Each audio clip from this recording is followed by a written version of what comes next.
India, China, Russia അച്ചുതണ്ട് ശക്തിപ്പെടുത്താനുള്ള നീക്കത്തെ പ്രതീക്ഷയോടെ കാണാൻ ഇന്ത്യൻ ജനതയെ പ്രേരിപ്പിക്കുന്നതായി ചൈനയിൽ നടന്ന സഹകരണ ഉച്ചകോടി.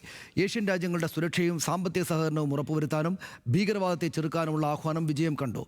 ഷാങ്ഹായ് സഹകരണ ഉച്ചകോടിയുടെ ഏറ്റവും വലിയ വിജയവും അതുതന്നെയാണ്.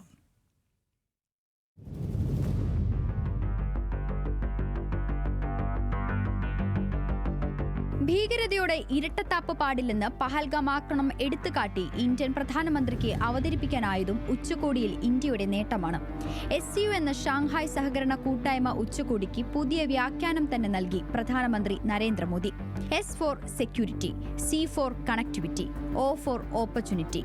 അതായത് സുരക്ഷയും ബന്ധവും അവസരങ്ങളും വളർത്തുക എന്ന ലക്ഷ്യമാണ് സഹകരണ ഉച്ചകോടിയുടെ ലക്ഷ്യമെന്ന ഇന്ത്യൻ നയതന്ത്ര നിലപാടിനെ ഉയർത്തിപ്പിടിക്കാൻ ഉച്ചകോടിയിൽ സാധിച്ചുവെന്നതാണ് പ്രധാന നേട്ടം.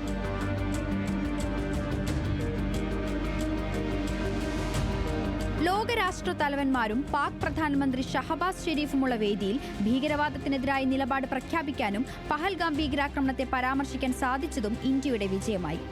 യുക്രൈനിൽ സമാധാനം പുലരണമെന്നും റഷ്യ വെടിനിർത്തലും സമാധാനവും ഉറപ്പുവരുത്തണമെന്നും പുടിനുമായുള്ള കൂടിക്കാഴ്ചയിൽ ഇന്ത്യ ഉന്നയിച്ചു. ബലൂച്ച് മേഖലയിലെ സുരക്ഷാ പ്രശ്നങ്ങളെയും ഭീകരാക്രമണങ്ങളെയും ഉച്ചകോടി അപലപിക്കുകയും ചെയ്തു.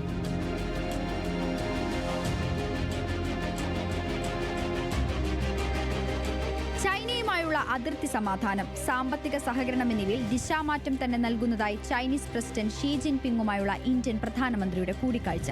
ഡൊണാൾഡ് ട്രംപ് അധികാരത്തിൽ വന്ന ശേഷമുള്ള US അപ്രമാദിത്വ നീക്കത്തിനുള്ള രാഷ്ട്രീയ മറുപടി കൂടിയാണ് ടിയാൻജിനിൽ നടന്ന ഉച്ചകോടി. പകരച്ചുങ്കത്തിലും മറ്റ് തീരുവകളിലും ലോക സമ്പദ് വ്യവസ്ഥയെ തന്നെ ബാധിക്കുന്ന അമേരിക്കൻ നീക്കത്തിനുള്ള തടയിലായി വേണം ചൈന, റഷ്യ, ഇന്ത്യ സഹകരണ നീക്കം ശക്തിപ്പെടുത്താനുള്ള മുന്നോട്ടുപോക്കിനെ കാണാൻ. അതിന്റെ പുരോഗതി എന്താകുമെന്നത് കാത്തിരുന്നു കാണാം. International desk, news Malayalam.